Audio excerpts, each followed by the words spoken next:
everybody, it's Rebecca here at Y Mermaids. Did you enjoy the 2 days off? Because I kind of did. Not that I didn't miss you, I missed seeing your lovely faces through the lens of the camera and the computer screens. I did miss you, but it was nice to have a couple days where I didn't have to make a video. But I'm back today, my first, well, not my first video post-beta, because that would have been the Pokemon book tag, but that was like right after it. So anyway, I'm back today after a weekend, and I'm here today to talk about my April wrap-up. I read a total of 7 books this month, which is about on average for what I've been kind of doing this year. I did 5 paperbacks, 1 ebook, and 1 audiobook, totaling up for 7.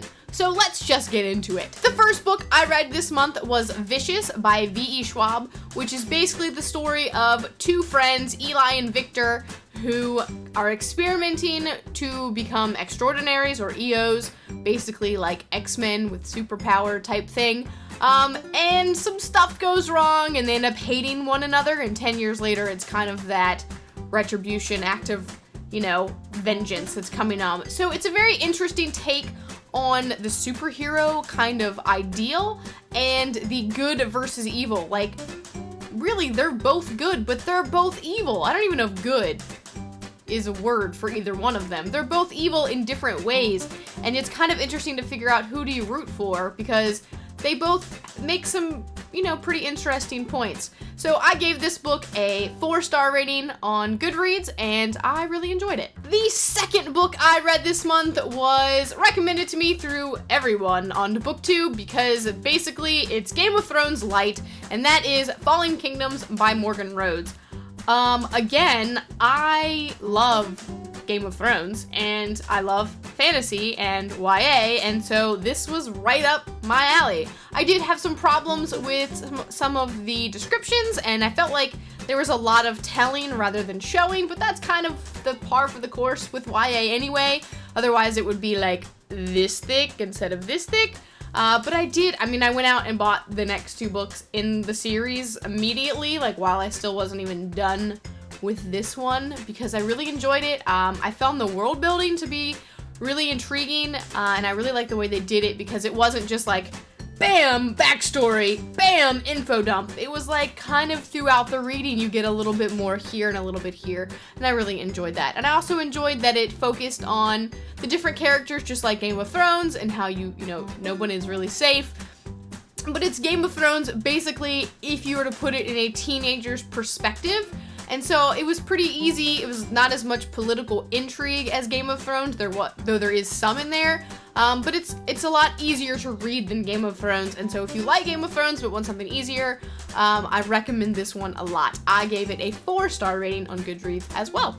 If you have been watching my channel for a while, you know that I'm doing my Year of Gaiman, where I'm reading all of Neil Gaiman's novels throughout the course of the year, and this is not short stories, just novels. And so my pick for the month of April was Interworld by Neil Gaiman and Michael Reeves. Again, the May pick is the next book, Silver Dream, which is in the trilogy, and then June will be the final book in that trilogy, which just comes out in May. So it's kind of perfect.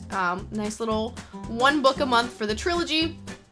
So this is the one that kind of kicks everything off. It's very middle grade-y, because it's a lot easier to read. There's, again, not as much detail in things, but I also found it really interesting because it's very sci-fi heavy, and it's very specific on scientific things that are very kind of tricky to understand, and I don't see how a middle grade student or person could really understand some of the science behind it either.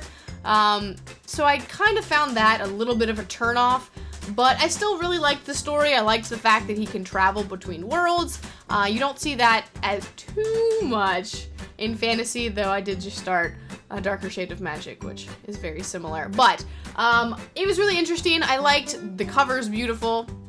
And I liked the story overall, so I gave it a 3 out of 5 stars. Not my favorite Neil Gaiman. The next book I finished this month was my audiobook, which was Forgive Me, Leonard Peacock by Matthew Quick.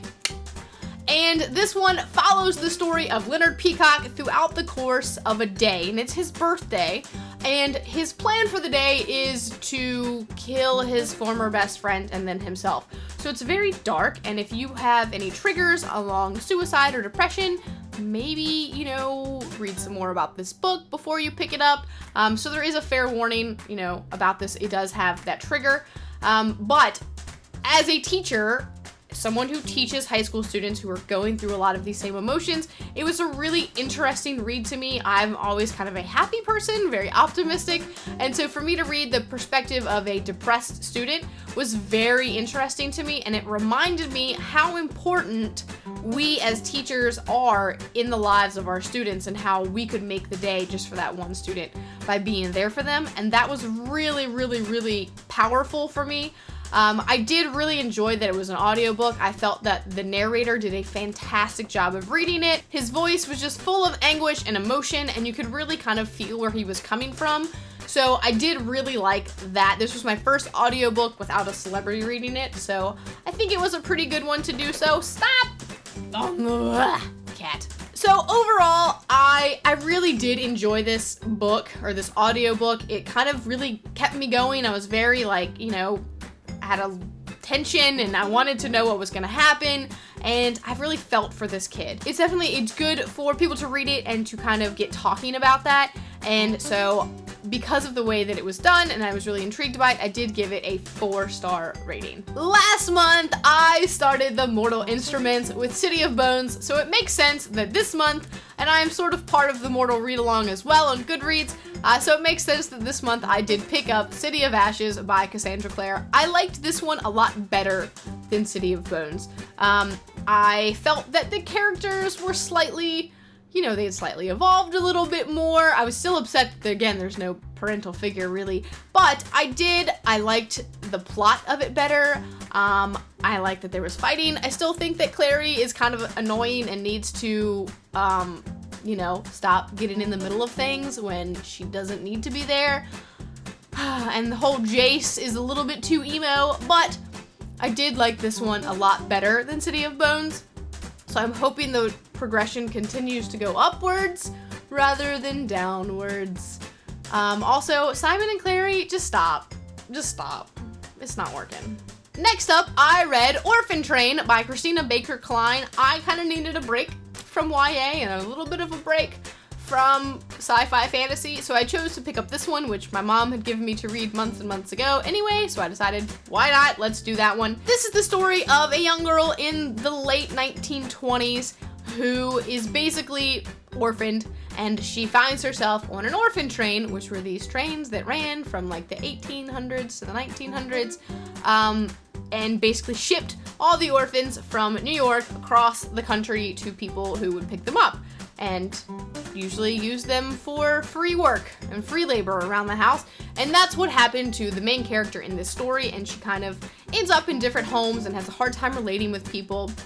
Meanwhile, in the present time, there's a young girl who is in the foster care system and is having a lot of the same difficulties, where she's not really relating to the people who have taken her in, and she doesn't really feel like a family, and so their paths obviously cross, and they were able to relate to one another. I really enjoyed the characters in this book. I really liked the character of Vivian, which is the young girl in the 20s who by the end of the book is an older lady. And I found her story very endearing and very much like Anne of Green Gables in a lot of ways, and we know how much I love Anne of Green Gables. So I really enjoyed it. I felt for this woman. I was like, I want to be like your friend, even though you're an old woman. I felt that some of it was a little bit too contrived and too convenient, but overall I really enjoyed it and gave it 4 stars. And finally, the last book I read this month was an ebook, and it was Anna and the French Kiss by Stephanie Perkins.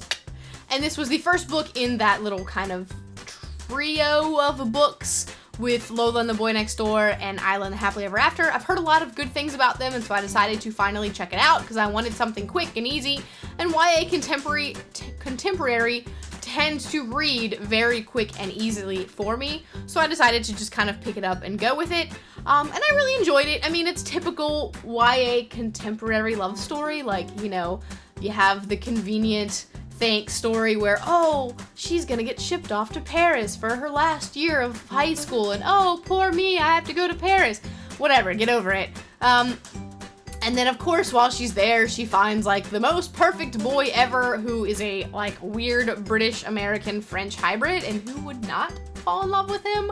And it's kind of their story, obviously, of do they get together, do they not get together, that kind of thing. I didn't really find him, I found him to be very charming, but at the same time, he's kind of a little bit of a jerk, the way he treats both, Anna and his girlfriend at the time. Like, I didn't really not such a good role model.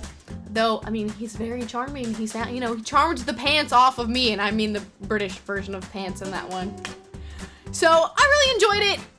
It's fun. It's light. If you're looking for that, it's a good book to pick up. If you're looking for something a little bit more, like, dramatic and endearing and, like, thought-provoking, it's probably not the best pick for you. But it's fun, and I really enjoyed it. I love little romances here and there. Not every day, but every once in a while they're fun. And if nothing else, it made me really want to go to Paris and go kiss my fiance. So, there you go. I ended up giving it 3 stars on Goodreads. Well, that is it for me today and my wrap-up. If you want to know any more about any of these books, I have reviews posted for all of them on Goodreads and on my blog. You're welcome to go read those reviews. If you want, like, a video review of any of them, please let me know, and I will do a full-on review as well, or I'll try to. Let me know what you thought, if you disagree with me on any of these books, or if you happen to agree with me as well. And I guess that is it for me today. I will see ya next time. Bye! Excuse you, making a mess all over the place. She says, but I want to be a part of it. I want to be in the video too. Alright.